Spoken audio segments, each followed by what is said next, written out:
9절에서 15절까지의 말씀입니다. 신약성경 마태복음 6장 9절에서 15절까지의 말씀 교독합니다. 9절 제가 먼저 읽겠습니다. 그러므로 너희는 이렇게 기도하라. 하늘에 계신 우리 아버지여, 이름이 거룩히 여김을 받으시오며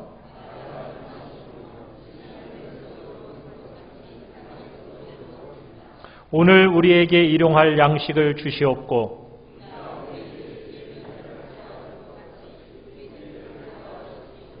우리를 시험에 들게 하지 마시옵고 다만 악에서 구하시옵소서. 나라와 권세와 영광이 아버지께 영원히 있사옵나이다. 아멘.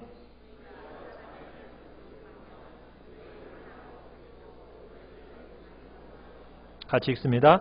너희가 사람의 잘못을 용서하지 아니하면 너희 아버지께서도 너희 잘못을 용서하지 아니하시리라. 아멘. 우리 말씀의 제목을 같이 한번 읽어봅니다. 시작. 너희는 이렇게 기도하라. 네 번째 시간입니다. 우리 주보에 나와 있는 말씀 요약의 1번을 우리 같이 한번 읽도록 하겠습니다.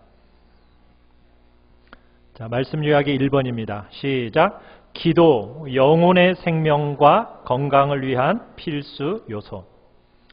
사랑하는 성도 여러분, 지상을 살아가는 성도에게 있어서 최고의 영광과 특권은 무엇이라고 생각하십니까? 우리가 이 땅을 살아가는 믿음의 사람으로서 이 땅에서 누릴 수 있는 최고의 영광, 특권, 그것은 다름 아닌 말씀을 들을 수 있다라는 것. 우리가 하나님 앞에 예배를 드릴 수 있다라는 것. 그리고 우리가 하나님 앞에 기도할 수 있다는 것. 예배와 말씀을 듣고 기도한다라는 것. 여러분, 이것은 우리 믿는 성도들이 이 땅에서 지상에서 살아감에 있어서 최고의 특권이요 영광입니다. 여러분, 이 사실을 믿으십니까? 여러분, 말씀을 깨닫는다는 것, 우리가 입술을 열어서 하나님의 이름을 부르고 기도할 수 있다라는 것, 여러분, 이것은 이 땅에서 우리가 육체를 가지고 살아가는 성도가 이 땅에서 경험할 수 있는 최고의 영광이자 특권이라는 겁니다. 여러분, 그러기에 이 기도, 영광이요 특권이기에 이 기도를 우리가 그저 막연하게 드리지 않기를 원하셔서 하나님께서는 성경에 이렇게 기도하라고 바르게 우리 주님이 가르쳐 주십니다. 왜? 기도라는 것이 매우 중요하기 때문이에요. 그래서 이렇게 기도하라. 주님이 가르쳐 주고 계시는 거예요. 여러분, 우리가 기도할 때 여러분 이방인들처럼 혹은 바리새인들처럼 막연하게 기도해서는 안 됩니다. 여러분이 기도할 때 불러야 할 이름이 있습니다. 그분은 누구입니까? 하나님 아버지. 그죠? 여러분, 하나님 아버지 여러분 부르면서 기도하고 계시죠? 우리가 어떤 분께 기도하는지 하나님을 부르는 그 부름 안에 있어야 된다는 겁니다. 그래서 우리 주님이 가르쳐 주신 부름, 어떻게 부르라고요? 하늘에 계신 우리 아버지 하고 하나님을 부르라는 거예요. 그리고 여러분이 하나님 아버지 부르고 나서 그 다음에 기도할 때 곧바로 우리의 필요를 향해 달려가라고 주님이 지금 가르쳐주고 계시는가요? 아니죠. 우리의 필요를 향해 곧바로 달려가지 말고 먼저 어디에 머무르라는 겁니까? 하나님 앞에 머무르라는 거예요. 먼저 하나님의 이름이 모든 땅에 있는 이름과는 구별되어지는 분이요 거룩히 여김을 받아야 되고 영광을 받으시도록 그분의 이름을 높이는 기도를 하라는 겁니다. 그리고 또 하나님의 나라가 이 땅에 임하도록 기도하라는 거예요. 하나님이 다스리시고 하나님의 통치가 내 삶에 또 이 땅 가운데 모든 차례에 임하도록 주님 앞에 기도하라는 거예요. 그리고 또 뭐라고 기도하라고 얘기하고 있습니까? 하나님의 뜻이 이루어지도록. 어떤 하나님의 뜻입니까? 창조할 때 우리를 향하여 가지고 계셨던 그 목적과 계획이 우리의 삶에 이루어지도록 우리 기도해야 된다는 거예요. 그러니까 여러분들이 내게 필요한 어떤 필요를 먼저 하나님 앞에 쏟아놓기 이전에 먼저 하나님 자신 앞에 먼저 머무르면서 하나님을 찾는, 하나님을 많이 찾는 기도를 하라고 우리 주님이 가르쳐주고 계시는 겁니다. 그 다음에 우리의 필요를 위해서 기도하라고 말씀하시죠. 우리의 필요. 첫 번째, 우리의 필요, 뭘 위해서 기도하라고 말씀하셨습니까? 일용할 양식을 위하여 기도하라고 그랬죠. 여러분, 일용할 양식은 무엇을 위한 기도예요? 우리의 육체적인 필요를 위한 기도입니다. 여러분에게 있어서 육체에 필요한 것들, 여러분의 생명과 건강과 그리고 여러분의 삶에 필요한 모든 것들을 하나님 앞에 세세히 구하라는 겁니다. 자, 그런데 오늘 우리가 볼 내용이 있습니다. 우리가 볼 내용, 그 볼 내용은 12절을 중심으로 해서 볼 건데요. 우리가 볼 내용은 뭐냐? 우리 육체에 일용할 양식이 꼭 필요한 것처럼 우리의 영혼을 위해서 반드시 필요한 기도 제목이 있다는 겁니다. 그 기도 제목은 무엇입니까? 우리의 죄를 용서해 주십시오. 이 기도를 하라는 거예요. 사랑하는 성도 여러분, 하나님과 우리 사이에 가로막는, 하나님과 교통하고 하나님과 사귀는 데 있어서 우리를 가로막는 장애물이 있어요. 그게 무엇입니까? 죄입니다. 죄. 우리의 삶에 있는 죄, 이 죄라는 것이 하나님과 교통하고 하나님과 사귀는 데 있어서 이 죄가 가로막아요. 그래서 이 죄를 어떻게 해야 돼요? 제거해야 되는 겁니다. 그걸 위해서 무슨 기도를 하라는 거예요? 죄 용서함을 위한 간구의 기도를 하라. 이게 지금 12절에서 우리에게 말씀하는 내용이에요.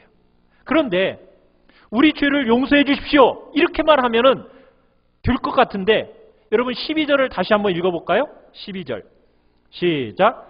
우리가 우리에게 죄 지은 자를 사하여 준 것 같이 우리 죄를 사하여 주시옵고. 그냥 우리 죄를 사하여 주십시오, 용서해 주십시오, 이렇게 기도해도 괜찮을 것 같은데 뭐라고 지금 덧붙여서 기도하고 있습니까? 우리가 우리에게 죄 지은 자를 사하여 준 것처럼. 이렇게 기도하니까 마치 이 본문이 이렇게 말하는 것 같으세요? 내가 누구인가, 성도란 누구인가를 여기에서 우리에게 분명하게 보여주고 있어요. 성도란 누군가? 성도는 하나님께로부터 큰 용서를 받은 사람입니다. 하나님께로부터 큰 용서를 받았을 뿐만 아니라 또 끊임없이 일상적으로 용서를 받는 사람, 그 사람이 성도예요. 그 놀라운 용서를 우리가 받았다면 이제는 용서를 받은 자로서 사람들을 향하여 끊임없이 용서하고 그들을 용서하고 베풀며 사는 사람, 그 사람이 누구라고요? 성도라는 거예요. 사랑하는 성도 여러분, 성도는 삶의 방식이 있습니다. 성도가 살아가는 삶의 방식이라는 것은 끊임없이 용서를 베풀며 살아가는 거예요. 내가 하나님께로부터 일상적인 삶에서 용서를 받았고 그 용서를 받은 자답게 다른 사람들을 용서하고 끊임없이 용서를 베풀며 살아가는 그 삶의 방식이 바로 우리 성도들이 살아가는 삶의 방식이라고 지금 우리 주님이 말씀하고 계시는 거예요. 여러분, 그렇다고 해서 이 말이 이런 얘기를 하는 건 아니에요.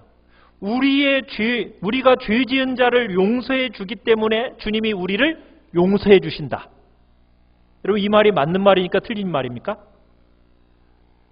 내가 누군가를 용서해 주는 것을 근거로 해서 하나님이 나를 용서해 주신다. 맞는 말이에요? 틀린 말이에요? 몰라요? 맞아요? 틀려요? 틀려요? 맞아요? 틀려요. 틀려요. 여러분, 우리의 죄가 용서받는 것은 무엇에 근거한 겁니까? 내가 자격이 있어서 용서받은 거예요? 내가 뭔가 누군가를 용서했기 때문에 내가 용서받을 수 있는 그 근거와 자격을 얻는 겁니까? 그 얘기를 하는 게 아니죠. 우리가 용서받는 유일한 근거는 뭡니까? 오직 예수 그리스도의 대속하신 은혜, 그 은혜만이 우리의 죄를 용서해 주는 겁니다. 사람이 죄를 용서받는 것은 우리가 누군가를 용서해 줬기 때문에 내가 용서받는 게 아니라 내게 아무 자격도 없고 아무 공로도 없지만 예수 그리스도 그분의 대속의 은혜로 내 모든 죄가 용서되어지는 거예요. 모든 진실한 성도는 하나님께로부터 그 말할 수 없는 용서함을 경험했기 때문에 이제는 누가 내게 어떤 죄를 지었든 용서할 준비를 하고 살아가는 사람, 그 사람이 바로 누구다? 성도라는 얘기입니다. 여러분, 그래서 성도는 이렇게 얘기하면 안 돼요. 다른 건 다 돼도 그건 안 돼. 여러분, 이렇게 말하면 안 돼. 다른 사람은 다 되는데 저 사람만은 안 돼. 이렇게 말하면 안 됩니다. 주님이 우리에게 하신 것처럼 어떤 자격 없는 사람에게도 용서하며 끊임없이 반복해서 사람의 허물을 덮어주고 씻어주는 삶. 여러분, 그것이 우리 믿는 성도의 삶이다. 주님은 말씀하시는 거예요. 자, 우리 두 번째를 같이 한번 읽어보겠습니다. 2번입니다. 시작. 죄를 자백하며 용서를 구하는 기도. 자, 여러분, 그런데 이런 기도를 딱 하는 순간 우리에게 의문이 생기는 점이, 의문점이 있어요. 뭐냐면 우리가 예수님을 믿을 때 받게 되는 용서가 있잖아요. 죄 용서가 있잖아요. 자, 그런데 주님은 또 주기도문에서 지금 가르치시는 이 죄 용서의 기도가 있어요. 여러분, 이 두 기도는 어떤 상관관계가 있는 걸까? 여러분이 아시는 것처럼 여러분들이 예수 그리스도를 영접하고 예수님을 마음으로 모셔드리는 순간 예수님의 그 완전하신 공로의 근거에서 여러분의 과거의 죄, 현재의 죄, 미래의 죄 모두 다 어떻게 되었습니까? 용서함을 받았습니다. 여러분, 오늘 칼럼을 한번 보시면은 죄 용서함이라는 것이 무엇인지에 대해서 5가지로 제가 쭉 적어놨어요. 예수 그리스도의 피공로에 의해서 우리의 모든 죄가 용서함 받는다는 것이 어떠한 의미인가? 죄가 제거가 되어지고 모든 죄가 덮어지고 내 죄악이 말소되어지고 여러분, 우리의 모든 죄악이 깊은 바닷속에 던져지는 여러분, 놀라운 은혜의 역사가 예수 그리스도를 믿음으로 말미암아 우리에게 덧입혀지면서 더 이상 우리를 심판하고 송사할 수 있는 근거가 사라져버렸어요. 우리의 과거로부터 현재, 미래에 이르기까지 모든 죄가 어떻게 되어졌다고요? 용서되어지고 더 이상 우리를 그 죄를 가지고 송사할 수 있는 근거가 있어요, 없어요? 없어졌단 말이에요.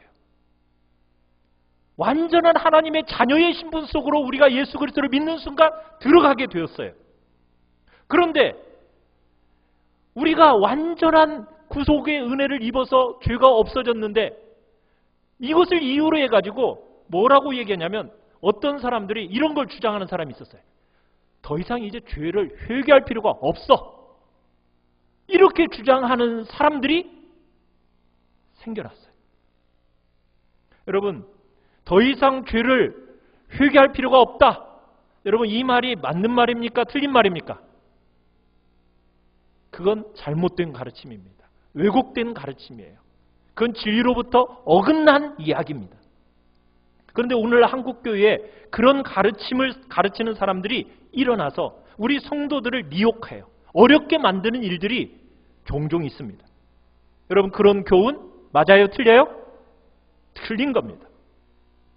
여러분, 오늘 주기도문에서 주님이 가르쳐주고 계시잖아요. 뭐라고 가르쳐주세요?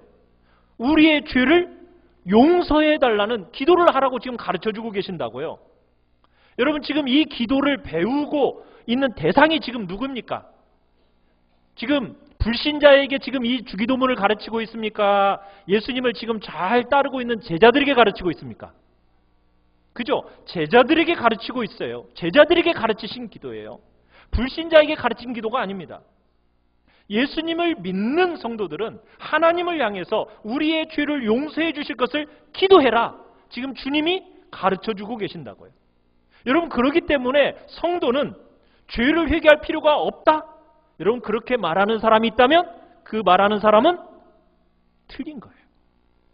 성경이 가르치는 바른 원리가 아니란 얘기입니다. 그래서 우리는 이런 면에서 정리를 아주 잘 할 필요가 있어요. 사랑하는 성도 여러분들이 어느 생의 한 시점에 여러분들이 예수님을 인격적으로 만났어요. 그리고 그분을 예수 그리스도 구주로서 정말 여러분들의 마음에 영접하는 순간 여러분은 전혀 부족함이 없는 완전한 구원 속으로 들어가게 됩니다. 그 순간 여러분의 모든 죄와 허물은 예수 그리스도의 공로에 의해서 덮여지고 씻겨지고 용서받게 되었어요.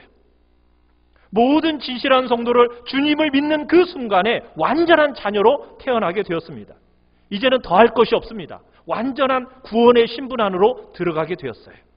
그런데요, 여러분이 다 경험하는 것처럼 정말 죄가 씻겨지고 정말 주님 안에서 완전한 하나님의 자녀가 되었지만 여러분들은 죄를 지어요, 안 지어요?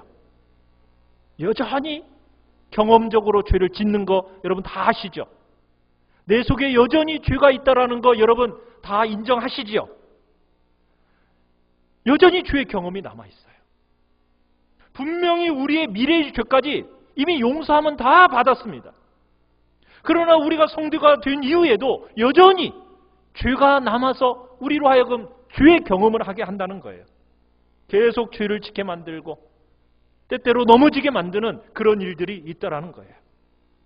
여러분, 죄를 짓고 넘어지면 우리의 구원이 취소되죠? 맞아요, 틀려요? 틀려요. 정확하게 얘기하셔야죠. 틀려요.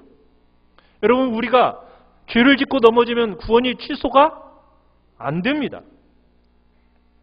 여전히 우리는 하나님의 완전한 신분의 자녀입니다. 우리가 죄를 짓고 넘어진다고 해서 구원이 취소되거나 여러분이 신분이 낮아지는 그런 일이 절대로 없습니다. 그럼에도 불구하고 여러분이 그 지은 죄로 인해서 여러분의 마음과 영혼이 어떻던가요? 여러분의 마음 속에 하나님을 향한 끊임없는 죄송함과 부끄러움과 때로는 거절감과 두려움이 생기는 거 여러분 느끼시죠? 안 느껴요? 느끼죠? 주님을 믿음으로 우리가 생명의 길을 여전히 걸어가고 있기는 하지만 우리가 죄를 짓고 넘어지는 순간 하나님께로부터 어떤 거절감이 느껴지고 부끄러움이 느껴지고 하나님 앞에 선다는 것에 대한 두려움이 우리의 마음속에 생기잖아요. 그러면은 우리가 하나님과 어떤 일이 일어나요? 사귀고 하나님과 교통함에 있어서 그 죄가 장애물이 되어진다는 거 여러분 다 느끼며 살아가고 계시지 않습니까? 그래서 우리가 예수님을 믿게 되었을 때 완전하게 용서함을 받았다고는 하지만 여전히 우리의 일상의 삶 속에서 정말 죄를 경험하는 그 순간마다 단번에 받은 그 완전한 용서를 그 토대로 해서 반복적인 용서의 경험이 필요하다는 얘기예요. 우리는 한번 예수님을 믿음으로 말미암아 완전하게 용서받습니다. 죄를 경험한다고 해서 우리가 이미 용서받은 이 신분의 변화가 없어지는 거 아니에요. 달라지는 거 아니에요. 그렇지만 여러분의 삶에 있어서 경험되어지는 그 죄를 경험하는 순간마다 어떤 일이 있다라는 거예요. 하나님과 사귀고 교통함에 있어서 거리낌이 있고 장애물로서 이 죄가 나타난다라는 거예요. 그러니까 우리의 삶에 무슨 일이 있어야 돼요? 주님 앞에 무슨 기도를 해야 되는 거예요? 나의 죄를 용서해 달라고. 구원의 취소 때문이 아니고 내 신분의 변화 때문이 아니라 하나님과 사귀고 하나님과 교통하는 데 있어서 방해가 되어지는 이 죄의 문제를 해결하기 위해서 주님 앞에 뭐 하는 거예요? 내 죄를 용서해 달라고 기도한다는 얘기입니다. 여러분 이것을 아주 잘 설명하는 성경 본문이 있어요. 요한복음 13장에 우리 주님이 십자가에 달리시기 직전에 제자들과 최후의 만찬을 하셨죠. 여러분 그 최후의 만찬 석상에서 제자들의 발을 씻어주는 장면이 나옵니다. 여러분 예수님께서 제자들의 발을 막 씻어주시는데 베드로 앞에 딱 섰어요. 그랬더니 베드로가 주님께서 발을 씻어주려 하시니까 뭐라고 얘기하죠? 내 발 절대로 못 씻겨요. 이렇게 얘기합니다. 그러니까 예수님이 뭐라고 답변하신지 아세요? 내가 너를 씻어주지 않으면 네가 나와 상관이 없다. 이렇게 말씀하시는 거예요. 그러니까 베드로가 뭐라고 얘기합니까? 예수님, 내 발뿐만 아니라 내 손과 내 머리도 씻겨주십시오. 아예 그냥 목욕시켜달라고. 그렇게 말하는 거예요. 그러자 예수님이 베드로에게 뭐라고 말씀을 하시죠? 자, 우리 같이 한번 읽어봅시다. 이번에 요한복음 13장 10절입니다. 자, 말씀 요약의 요한복음 13장 10절 같이 읽습니다. 시작. 예수께서 이르시되 이미 목욕한 자는 발밖에 씻을 필요가 없느니라. 온몸이 깨끗하니라. 여러분, 이미 예수 그리스도를 믿어서 온몸이 깨끗한 자는 몸 전체를 또 씻을 필요가 있어요, 없어요? 없어요. 그런데 무엇은 씻어야 돼요? 발은 씻어야 돼요. 발은 씻을 필요가 있다라는 거예요. 고대 근동에서는 요즘이야 우리 신발 좋은 거 신고 다니셔서 발 한 번 안 씻어도 되죠? 발 안 씻는 분 없으시죠? 이 당시만 하더라도 얼마나 발이 이 신고 다니는 신발이 뭐예요? 샌들, 슬리퍼 같은 거 신고 다녔단 말이에요. 그러니 메마른 그 광야 땅, 그런 흙먼지 그 땅에 얼마나 발이 지저분했겠어요. 그러니 수시로 발을 씻어댔던 거예요. 어디 조금 들어가기만 해도 발을 씻고 들어가는 게 그 당시의 모습이었어요. 마찬가지. 발을 씻는 거 필요하다라는 거예요. 몸 전체를 씻을 필요는 없죠. 우리에게 있어서도 마찬가지라는 거예요. 여러분, 우리가 예수 그리스도를 믿음으로 말미암아 영원한 용서를 받았습니다. 그러면 그 영원한 용서의 토대 위에서 이제는 우리가 일상적으로 살아가면서 경험하는 그 죄를, 반복해서 짓는 죄를 주님 앞에 어떻게 하라고요? 회개함으로 용서함을 받는 것이 우리가 이 땅을 살아가는 삶의 성도의 삶의 방식이라고 주님은 말씀하시는 거예요. 그래서 사도 요한은 이렇게 말했어요. 너희가 만일 죄가 없다고 하냐? 그러면 그건 하나님을 거짓말하는 자로 만드는 거다. 여러분, 예수 그리스도를 믿는다고 말하면서 나는 죄 없어, 여러분 이렇게 말하시는 분이 있다면 그 사람은 어떤 사람이라고요? 하나님을 거짓말하는 자로 만드는 자라는 거예요. 그래서 우리는 매 순간 하나님 앞에 우리의 죄에 대해서 어떻게 하라고요? 자, 우리 밑에 요한일서 1장 10절 우리 같이 한번 읽어봅시다.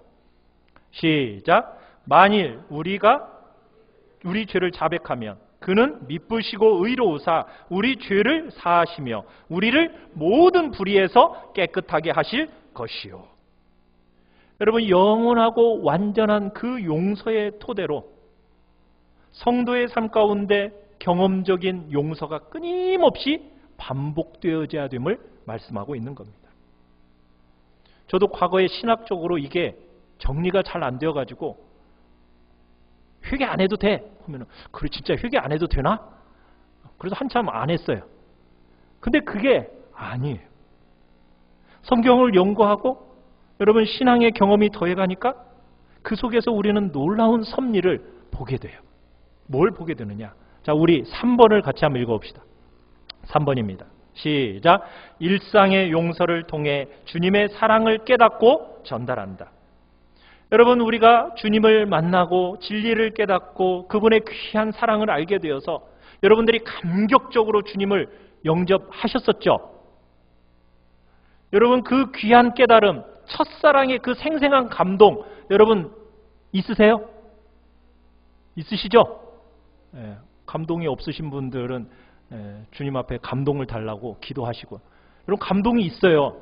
그죠? 내가 받은 구원에 대한 감동이 있어요.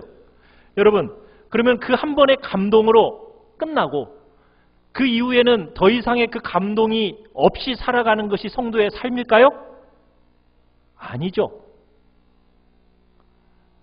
여러분, 그러면 그 감동을 지금도 계속해서 유지하며 살아가고 계십니까? 아니면 다 타버린 죄만 가지고 사시나요?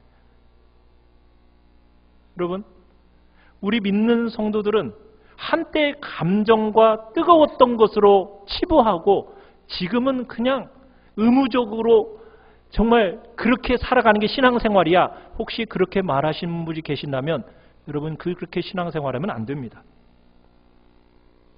여러분 우리가 예수님을 믿은 후에 죄를 완전한 죄 용서함을 받으면서 정말 감동과 감격이 있어요. 그렇지만 우리가 여전히 일상적인 삶을 살아가면서 죄를 경험하잖아요.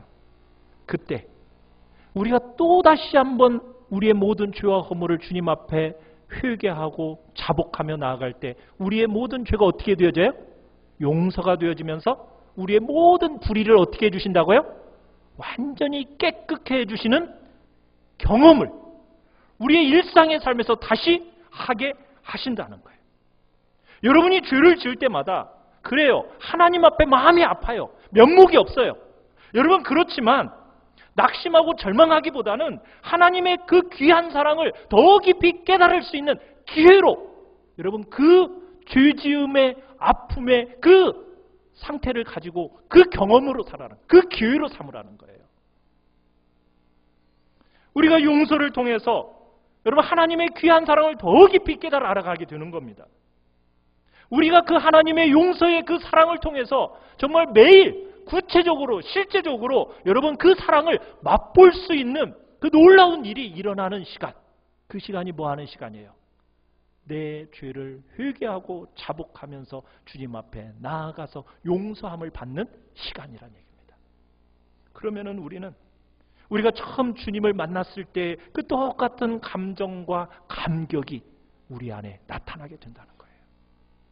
여러분 그 감정, 그 감격 여러분 느끼며 살아가십니까? 이 절묘한 원리가 여러분 그 안에 들어있는 거예요. 한 번의 경험으로 끝나는 게 아닙니다. 내가 받은 하나님의 사랑과 그 감격을 여러분 한 번으로 끝내고서는 아이고 처음 믿을 때는 나도 다 그랬어. 오래 믿으니까 별것 없어. 아니에요. 그 감격을 매일매일 누리면서 더 크게, 더 넓게, 더 깊게, 더 높게 알아가도록, 더 깨달아가도록 하시기 위해서 주님은 우리의 일상의 반복적인 죄 용서함을 허락하고 계신다는 거예요. 여러분 많이 용서받은 사람은 많이 사랑하게 되어 있다고 주님이 말씀하셨죠. 마찬가지예요. 주님께로부터 내가 많이 용서함을 받은 것을 경험한 사람만이 주님을 더 사랑하고 더욱 온전히 사랑하는 자리에 있게 되는 겁니다. 여러분들이 가끔 그럴 거예요. 아이고 내가 이 정도밖에 안 되나? 마치 미처 몰랐다라는 경험들 때때로 하실 거예요. 여러분 안에 생각지도 못하는 죄가 그렇게 딱 떠오를 때 깜짝깜짝 놀라시죠? 뭐 놀랄 일 아니에요. 여러분 다 그래요. 우리 속이 뭐 선한 게 뭐가 있습니까? 선한 거 없어요. 우리 안에 선한 거 없어요. 우리의 죄를 보면서 놀라는 거 당연한 거고요. 여러분 오랫동안 내가 예수를 믿었는데도 아직도 이 모양인가? 여러분 놀라야 거 당연한 겁니다. 여러분 안 바뀌는 자신을 보면서 야 복음의 능력이 없는 거 아니야? 아유 나는 아무것도 아닌 것처럼 막 생각이 돼가지고 낙심이 돼요? 여러분 그것은 그렇게 생각하면은 너무나 일반적인 종교 개념을 갖고 있는 거예요.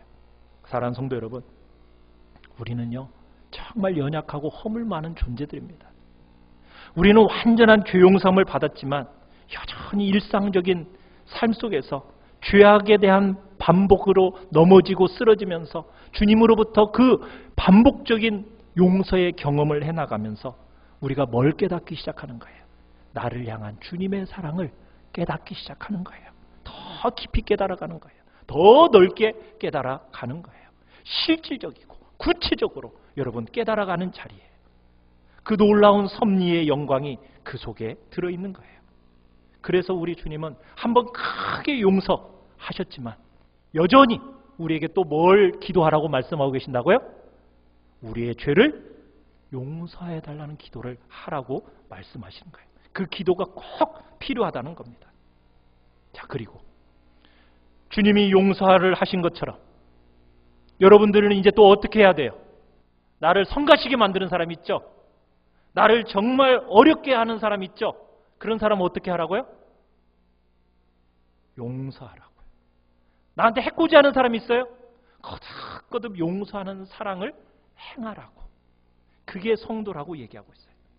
하나님이 나를 그리스도 안에서 용서하신 것처럼 우리도 이웃들을 거듭거듭 용서하는 그 사랑을 행함으로 하나님의 그 귀한 사랑이 우리의 성품이 되도록, 삶이 되도록 그 영광을 누리며 이 땅을 살아가라고 지금 부름받고 있는 것입니다.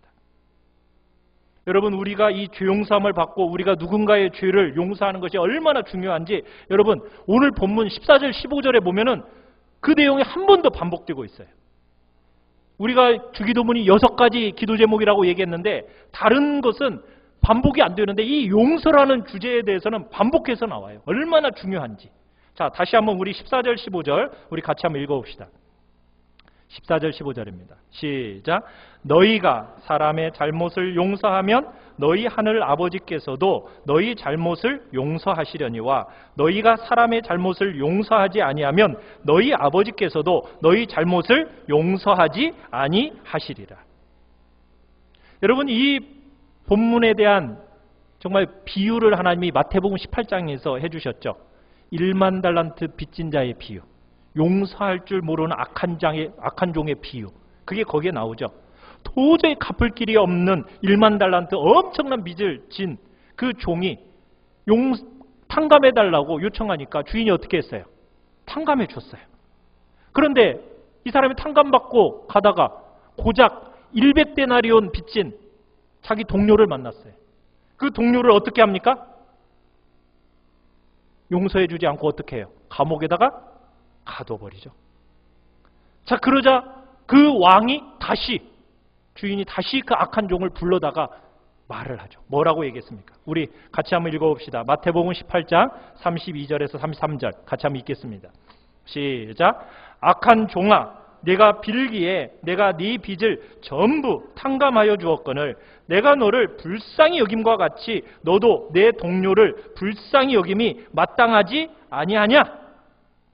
주인에게 불쌍히 여김을 받고 큰 빚을 탕감받은 자는 자기에게 작은 빚을 진 동료를 불쌍히 여기고 용서하는 거 마땅하지 아니하냐? 지금 주님께서 반문하고 계시는 거예요. 사랑하는 성도 여러분, 세상을 살아가다 보면 우리 상처받는 일 많죠? 손해보는 일 피할 수가 없죠? 저도 어느덧 전도사 시절부터 목회가 20년이 넘어가요. 교회에서만 20년 동안 목회를 하면은 제가 잘 웃으니까 저는 상처받은 일이 없었던 것 같죠? 상처받은 일이 왜 없겠어요? 다 있죠. 여러분, 힘들게 하는 사람 없었겠습니까? 다 있죠. 만나면 겁나요.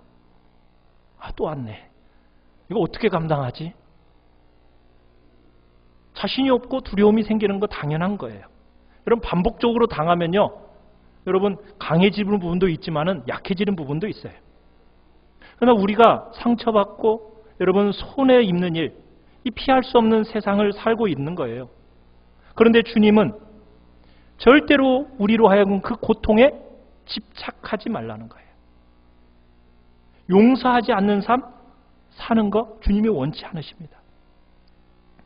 억울함 많은 그 세상 속에서 절대로 억울해하지 말고 나 자신으로부터 눈을 들어 내 죄를 용서하신 하나님을 바라보라는 거예요. 이게 주님이 우리에게 말씀하시는 내용이에요. 그 하나님이 어떤 하나님이에요? 값없이 정말 아무 자격 없는 우리를 용서하신 거 아닙니까? 그렇게 용서받은 자이니까 우리도 이웃을 향해서 뭘 선포하라고요? 용서를 선포하기를 원하시는 거예요. 여러분, 다른 사람 다 용서해도 하나님 저 사람은 절대 용서 못해요. 여러분, 이런 말 해서는 안 돼요. 다른 것 다 용서해도 저것만큼은 저 절대 용서 못해요. 여러분, 이런 말 해서는 안 된다는 거예요. 여러분, 용서하지 않는 마음, 용서하지 않는 분노, 이것은 양날의 칼입니다. 자기도 죽이고 상대도 죽이는 거예요. 상대만 해치고 여러분 나만 상하게 하는 것뿐만 아니라 주변의 사람들까지도 여러분 마침내 죽이는 거예요. 주님은요, 한 번뿐인 인생을 사는 우리가 절대로 자신과 남을 해치는 그런 어리석은 자의 삶을 사는 거 원치 않으세요. 사랑하는 성도 여러분, 하나님이 우리에게 하신 것과 같이 똑같이 하기를 주님은 원하시는 거예요. 아무 자격 없고 아무 공로 없고 아무 조건 없이 정말 하나님이 예수 그리스도의 완전한 그 공로로 인하여서 그 영원한 하나님의 사랑의 근거에서 우리를 용서하셨고 우리가 그 용서 받았잖아요. 그렇다면 이제 우리도 예수님처럼 아무 자격 없어 보이는 사람 받아내고 아끼는 거 마땅하다는 거예요. 상처를 한 번도 받지 않은 것처럼 여러분 용서하고 사랑하는 사람, 이런 사람이 되라고 지금 우리 주님은 말씀하고 계시는 거예요. 성도는 바로 그런 사람이라는 거죠. 여러분 이 땅에 살면서 억울해하고 용서하지 못하고 안갚음하려는 것, 여러분 하나님이 절대로 기뻐하지 않으십니다. 그래서 14절 15절을 덧붙여서 절대로 그런 죄에 머무르면 안 된다고 우리 주님이 재차 말씀하고 계시는 거예요. 사랑하는 성도 여러분, 힘을 다해서 우리 주님처럼 우리 12절의 기도 다시 한번 우리 한번 해볼까요? 12절 시작. 우리가 우리에게 죄 지은 자를 사하여 준 것 같이 우리 죄를 사하여 주시옵고 내가 나에게 죄 지은 자를 용서해 준 것처럼 우리 죄를 용서해 주옵소서. 이 복된 기도의 자리로 우리 모두가 나아가기를 간절히 축원합니다. 우리 시간 같이 찬양하며 나아갑니다.